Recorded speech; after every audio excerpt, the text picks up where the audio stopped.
लोक भवन मार्च के दौरान चले वाटर कैनन।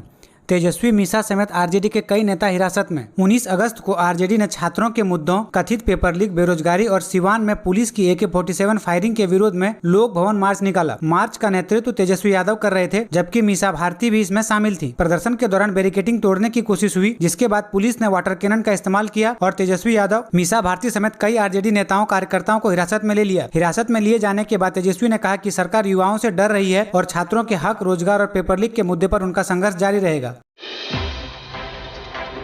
लालू परिवार में भाई बहन फिर साथ। तेजस्वी के पक्ष में उतरे तेज प्रताप यादव, बहन रोहिणी भी बनी ढाल। बिहार की राजनीति में एक बार फिर लालू परिवार की एकजुटता की तस्वीर सामने आई है। तेजस्वी यादव के छात्र मुद्दों को लेकर निकाले गए मार्च को उनके बड़े भाई तेज प्रताप यादव ने खुलकर समर्थन दिया है। तेज प्रताप ने कहा कि छात्रों की समस्याओं और उनके भविष्य से जुड़े मुद्दों पर आवाज उठाना जरूरी है। उन्होंने यह भी बताया कि आंदोलन के दौरान वह खुद 3 दिन जेल में रहे। उधर तेजस्वी यादव ने साफ कर दिया कि छात्रों के मुद्दे पर उनका संघर्ष आगे भी जारी रहेगा और जरूरत पड़ी तो आंदोलन को और तेज किया जाएगा। यानी लंबे समय बाद दोनों भाइयों की राजनीतिक एकजुटता चर्चा में है और बिहार की सियासत में इसका असर देखने को मिल सकता है। बिहार कैबिनेट के 13 बड़े फैसले। बक्सर से भागलपुर तक बनेगा 6 लेन एक्सप्रेसवे। 46,000 नलकूपों को भी मंजूरी। बिहार में विकास को लेकर कैबिनेट ने एक साथ 13 बड़े फैसले लिए हैं। सबसे बड़ी खबर बक्सर से भागलपुर तक 6 लेन एक्सप्रेसवे को मंजूरी मिलने की है। करीब 336 किलोमीटर का यह एक्सप्रेसवे बिहार के कई इलाकों की कनेक्टिविटी को मजबूत करेगा और सफर आसान होने के साथ कारोबार को भी बढ़ावा मिलने की उम्मीद है। वहीं किसानों के लिए भी बड़ा फैसला हुआ है। सिंचाई व्यवस्था मजबूत करने के लिए निजी नलकूपों को बढ़ावा दिया जाएगा। इसके साथ ही हजारों नलकूपों से जुड़ी योजनाओं को मंजूरी मिली है। कैबिनेट के फैसलों में नहरों के बेहतर प्रबंधन और कृषि क्षेत्र में AI को बढ़ावा देने पर भी जोर दिया गया है। बिहार में बिल्डरों की मनमानी पर रेरा का शिकंजा। घर खरीदारों को लौटाए जा रहे लाखों रुपए। रेरा की कार्रवाई के बाद अब तक 29 बिल्डरों ने 78 मामलों में करीब 5 करोड़ 91 लाख रुपए वापस किए हैं। वहीं पिछले कुछ महीने में करीब 6 करोड़ रुपए की राशि प्रभावित घर खरीदारों तक पहुंचाई गई है। अगर कोई बिल्डर रेरा के आदेश का पालन नहीं करता तो पीड़ित खरीदार उसके खिलाफ एग्जीक्यूशन केस दायर कर सकता है। इसके बाद प्राधिकरण वसूली की कार्रवाई करता है। यानी अब घर खरीदारों के पैसों पर बिल्डरों की मनमानी भारी नहीं पड़ेगी। रेरा ने साफ कर दिया कि आदेश नहीं मानने पर कार्रवाई और वसूली दोनों होगी। बिहार में 46 करोड़ के उमानाथ घाट निर्माण का ठेका रद्द। एजेंसी पर 10 साल की ब्लैकलिस्टिंग की तलवार। बिहार में 46 करोड़ रुपए के उमानाथ घाट निर्माण को लेकर बड़ी कार्रवाई हुई है। पटना के उमानाथ घाट के निर्माण का 46 करोड़ रुपए का ठेका रद्द कर दिया गया है। बताया जा रहा है कि काम में अपेक्षित प्रगति नहीं होने के कारण विभाग ने यह कदम उठाया है। इसके साथ ही संबंधित एजेंसी को ब्लैकलिस्ट करने की कार्रवाई भी शुरू कर दी गई है। एजेंसी पर 10 साल तक प्रतिबंध लगाने की तैयारी है। अब घाट के अधूरे काम को आगे कैसे पूरा किया जाएगा, इसको लेकर विभाग की अगली कार्रवाई पर नजर रहेगी। बिहार को मोदी कैबिनेट का तोहफा। मुजफ्फरपुर सोनबरसा 4 लेन हाईवे को दी मंजूरी। मोदी कैबिनेट ने इस बड़े हाईवे प्रोजेक्ट को मंजूरी दे दी है। करीब 3,591 करोड़ रुपए की लागत से सड़क को अपग्रेड किया जाएगा। 4 लेन बनाने के बाद गाड़ियों की रफ्तार 100 किलोमीटर प्रति घंटे तक पहुंच सकेगी और सफर पहले के मुकाबले तेज और आसान होगा। इस प्रोजेक्ट में बागमती नदी पर नया पुल भी बनाया जाएगा, जिससे कनेक्टिविटी और मजबूत होगी। सबसे बड़ा फायदा मुजफ्फरपुर, सीतामढ़ी और नेपाल बॉर्डर जाने वाले लोगों को मिलेगा। साथ ही व्यापार और औद्योगिक गतिविधियों को भी नई रफ्तार मिलने की उम्मीद है। तेजस्वी यादव के मार्च पर JDU ने दी चेतावनी। नीरज कुमार बोले, राजनीतिक वजूद बचाने की कवायद। तेजस्वी यादव के लोक भवन मार्च को लेकर JDU ने जोरदार हमला बोला है। JDU नेता नीरज कुमार ने आरोप लगाया कि यह मार्च छात्रों के मुद्दों से ज्यादा तेजस्वी यादव के राजनीतिक अस्तित्व को बचाने की कोशिश है। JDU का कहना है कि अगर तेजस्वी को सच में छात्रों और युवाओं की चिंता है तो उन्हें सिर्फ मार्च और प्रदर्शन की राजनीति करने के बजाय ठोस मुद्दों पर जवाब देना चाहिए। वहीं RJD का कहना है कि पेपर लीक, बेरोजगारी और छात्रों की समस्याओं को लेकर उनका आंदोलन जारी रहेगा। यानी बिहार में छात्र मुद्दों के साथ अब सियासी वार पलटवार भी तेज हो गया है। तेजस्वी को मांझी ने घेरा तो बहन रोहिणी आचार्य बनी ढाल। मंत्री श्रेयसी सिंह पर भी साधा निशाना। बिहार के सियासत में तेजस्वी यादव और जीतन राम मांझी के बीच जुबानी जंग अब और तेज हो गई है। इसी बीच रोहिणी आचार्य ने अपने भाई तेजस्वी यादव का खुलकर बचाव किया है। रोहिणी ने मांझी के उस बयान पर पलटवार किया जिसमें उन्होंने तेजस्वी के नशे में होने को लेकर तंज कसा था। रोहिणी ने मांझी पर निशाना साधते हुए श्रेयसी सिंह का भी जिक्र किया और सवाल उठाया कि बीजेपी के नेताओं की गलतियों पर आखिर सवाल क्यों नहीं उठते। उन्होंने मांझी के बयान को लेकर तीखी टिप्पणी करते हुए कहा कि सम्मान उम्र से नहीं बल्कि आचरण से मिलता है। अब इस बयान के बाद बिहार की राजनीति में तेजस्वी मांझी की जुबानी जंग और ज्यादा गर्म होती दिख रही है। भोजपुरी एक्ट्रेस अमरपाली ने पावर स्टार से कही दिल की बात। शादी और बच्चे का जिक्र सुनकर बदल गया माहौल। भोजपुरी एक्ट्रेस अमरपाली दुबे ने भोजपुरी बवाल शो में पवन सिंह के सामने शादी का प्रपोजल रख दिया। दरअसल अमरपाली ने बताया कि वह एक बच्चा गोद लेना चाहती है, लेकिन अकेले बच्चे की परवरिश करना उनके लिए मुश्किल हो सकता है। इसी बातचीत के दौरान उन्होंने मजाकिया अंदाज में पवन सिंह से कहा कि क्यों न दोनों शादी कर लें और मिलकर बच्चों की परवरिश करें। अमरपाली की बात सुनकर पवन सिंह कुछ पल के लिए चुप हो गए, फिर दोनों हंसने लगे। यानी ये प्रपोजल गंभीर नहीं बल्कि शो के दौरान हुए एक मजेदार और हल्का फुल्का पल था। राज्यपाल से नहीं हुई मुलाकात, सेक्रेटरी को ज्ञापन सौंप लोक भवन से बाहर निकला आरजेडी का डेलीगेशन। आरजेडी ने सिवान में छात्र प्रदर्शन के दौरान AK-47 से फायरिंग के आरोप, लगातार हो रहे पेपर लीक, भर्ती में गड़बड़ी और बेरोजगारी जैसे मुद्दों को लेकर सरकार के खिलाफ प्रदर्शन किया। मार्च के दौरान प्रदर्शनकारियों ने बैरिकेडिंग तोड़ने की कोशिश की, जिसके बाद पुलिस ने वाटर कैनन का इस्तेमाल किया। इसके बाद पुलिस ने तेजस्वी यादव, मीसा भारती और कई आरजेडी कार्यकर्ताओं को हिरासत में ले लिया। तेजस्वी यादव ने सरकार पर निशाना साधते हुए कहा कि छात्र और युवाओं के मुद्दे पर उनका आंदोलन जारी रहेगा। यानी पटना में आज आरजेडी और सरकार के बीच सियासी टकराव खुलकर सड़क पर दिखाई दिया।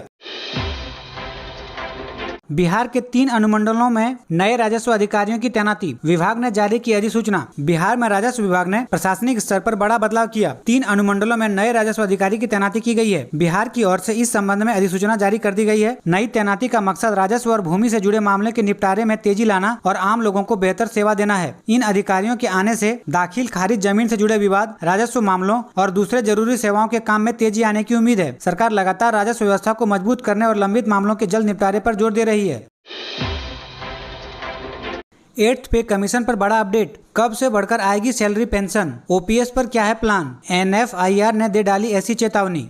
NFIR के अध्यक्ष गुमान सिंह ने 8वें वेतन आयोग को लेकर अहम मांगे उठाई है। इनमें DA को बेसिक पे मर्ज करने, सैलरी में बड़ा इजाफा करने और पुराने पेंशन योजना यानी OPS को बहाल करने जैसी मांगे शामिल है। कर्मचारी संगठनों की मांग है कि महंगाई और बढ़ती जरूरतों को देखते हुए वेतन पेंशन में पर्याप्त बढ़ोतरी हो। हालांकि DA मर्जर, फिटमेंट फैक्टर और सैलरी हाइक पर अंतिम फैसला अभी सरकार के 8वें वेतन आयोग की सिफारिश के बाद ही होगा। यानी कर्मचारियों की नजर अभी इस बात पर है कि आयोग उनकी मांगों पर क्या फैसला करता है और सरकार उसे कितना स्वीकार करती है।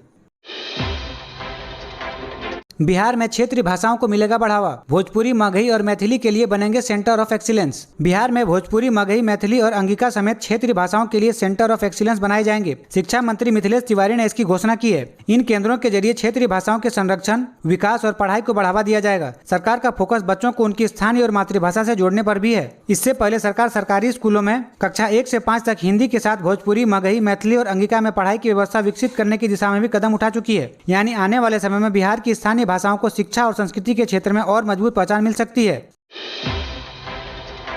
केन बेतवा लिंक परियोजना के खिलाफ राहुल गांधी ने खोला मोर्चा, बुंदेलखंड के लिए क्यों अहम। कांग्रेस नेता और लोकसभा में नेता प्रतिपक्ष राहुल गांधी ने मध्य प्रदेश के बुंदेलखंड में केन बेतवा नदी जोड़ो परियोजना के खिलाफ चल रहे आदिवासियों के सत्याग्रह को समर्थन दिया है। राहुल गांधी ने कहा कि कांग्रेस और वह आदिवासियों की इस लड़ाई में उनके साथ खड़े हैं। उन्होंने प्रदर्शनकारियों से मुलाकात का वीडियो भी साझा किया और जल्द ही आंदोलन स्थल पर जाने की भी बात कही। आदिवासियों का दावा है कि परियोजना से 21 गाँव, करीब 7,000 परिवार और बड़ी संख्या में पेड़ प्रभावित हो सकते हैं। साथ ही पन्ना टाइगर रिजर्व पर भी असर की चिंता जताई गई है। वहीं करीब 44,605 करोड़ रुपए की इस परियोजना का उद्देश्य बुंदेलखंड में सिंचाई, पेयजल और बिजली की सुविधा बढ़ाना है। अब इस मुद्दे पर सरकार और विपक्ष के बीच टकराव बढ़ने के आसार हैं।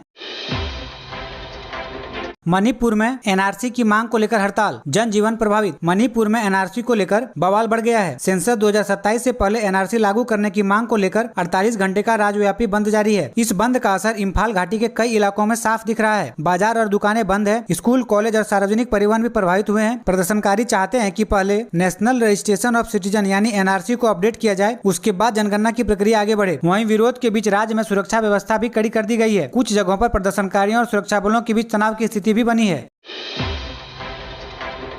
मुजफ्फरपुर में चलती SUV कार में लगी भीषण आग, चालक की सूझबूझ से बची 7 जानें। मुजफ्फरपुर के मुसहरी थाना क्षेत्र के नरोली चौक के पास चलती XUV कार में अचानक भीषण आग लग गई। गाड़ी में 7 लोग सवार थे। आग लगते ही चालक ने सूझबूझ दिखाते हुए गाड़ी रोकी और सभी लोगों को सुरक्षित बाहर निकाल दिया। कुछ ही देर में आग ने पूरी XUV को अपनी चपेट में ले ली और गाड़ी धू धू कर जलने लगी। राहत की बात यह रही कि हादसे में सभी 7 लोगों की जान बच गई है। घटना के बाद मौके पर अफरा तफरी मच गई। आग लगने की वजह फिलहाल स्पष्ट नहीं बताई गई है। यानी चालक की समय पर दिखाई गई समझदारी ने एक बड़े हादसे को टाल दिया। रेलवे से हाईवे तक मोदी कैबिनेट ने लगाई 5 फैसलों पर मुहर, बिहार समेत इन राज्यों को तोहफा। मोदी कैबिनेट ने इंफ्रास्ट्रक्चर को लेकर बड़ा फैसला लिया है। सरकार ने करीब 13,041 करोड़ रुपए की लागत वाली 5 बड़ी रेल और सड़क परियोजना को मंजूरी दे दी है। इनमें बिहार के मुजफ्फरपुर से सीतामढ़ी और सोनबरसा तक 4 लेन हाईवे बनाने की योजना भी शामिल है, जिस पर करीब 3,591 करोड़ रुपए खर्च होंगे। इसके साथ बागमती नदी पर भी नया पुल बनाया जाएगा। वहीं हावड़ा चेन्नई रेल रूट पर अतिरिक्त रेल लाइन बिछाने से ट्रेनों की आवाजाही और माल ढुलाई की क्षमता बढ़ेगी। सरकार का दावा है कि इस परियोजना से कनेक्टिविटी बेहतर होगी, सफर आसान होगा और व्यापार रोजगार को भी बढ़ावा मिलेगा। भीड़ हिंसा और सड़क जाम से निपटने को बिहार में नई व्यवस्था, 49 दंगा निरोधी दस्तों का होगा गठन। बिहार में अब कानून व्यवस्था बिगाड़ने वालों से निपटने के लिए पुलिस की ताकत बढ़ाई जा रही है। राज्य के सभी जिलों में 49 नए दंगा विरोधी दस्ते यानी राइट कंट्रोल यूनिट के गठन की तैयारी है। इन दस्तों का मुख्य काम भीड़ हिंसा, उपद्रव, सड़क जाम और बड़े विरोध प्रदर्शन जैसी स्थिति में तुरंत कार्रवाई करना होगा। यानी किसी जिले में हालात बिगड़ते हैं तो प्रशिक्षित पुलिस की टीम तेजी से मौके पर भेजा जा सकेगा। बिहार पुलिस का मकसद कानून व्यवस्था को और मजबूत करना और किसी भी संवेदनशील स्थिति पर जल्द नियंत्रण पाना है। कुल मिलाकर आने वाले समय में बिहार के हर जिले में भीड़ नियंत्रण के लिए एक अलग और तैयार पुलिस दस्ता मौजूद रहेगा। लापता बच्चों का कराएं डीएनए टेस्ट, सुप्रीम कोर्ट ने गृह मंत्रालय को दिया निर्देश। सुप्रीम कोर्ट ने लापता और बरामद बच्चों की पहचान को लेकर केंद्र सरकार और राष्ट्रीय बाल अधिकार संरक्षण आयोग यानी एनसीपीसीआर से जवाब मांगा है। कोर्ट के सामने एक याचिका में लापता बच्चों की पहचान और परिवार से मिलाने के लिए राष्ट्रीय डीएनए और बायोमेट्रिक सिस्टम बनाने की मांग की गई है। याचिका में यह भी कहा गया कि अज्ञात बरामद बच्चों और उनके परिवार के डीएनए का सुरक्षित तरीके से मिलान कराया जाए ताकि उनकी सही पहचान हो सके। इसके साथ पुलिस, शेल्टर होम और बाल संरक्षण से जुड़े रिकॉर्ड को एक राष्ट्रीय सिस्टम से जोड़ने की मांग भी की गई है। जनरल टिकट के लिए स्टेशन पहुंचने की जरूरत नहीं, मोबाइल से भी कर सकते हैं बुक। रेलवे दे रहा है 3% की छूट। रेल यात्रियों के लिए बड़ी राहत की खबर है। अब जनरल टिकट के लिए स्टेशन की लंबी लाइन में खड़े होने की जरूरत नहीं है। भारतीय रेलवे की रेल वन ऐप से आप घर बैठे अनरिजर्व यानी जनरल टिकट बुक कर सकते हैं। इसके लिए ऐप में बुक टिकट पर जाकर अनरिजर्व टिकट चुनना होगा, फिर स्टेशन, गंतव्य और यात्रा की तारीख डालकर डिजिटल पेमेंट करना होगा। रेल वन के जरिए टिकट बुक करने पर डिजिटल पेमेंट के साथ 3% की छूट का प्रावधान भी किया गया है। हालांकि यह छूट सीमित अवधि के ऑफर से जुड़ी है।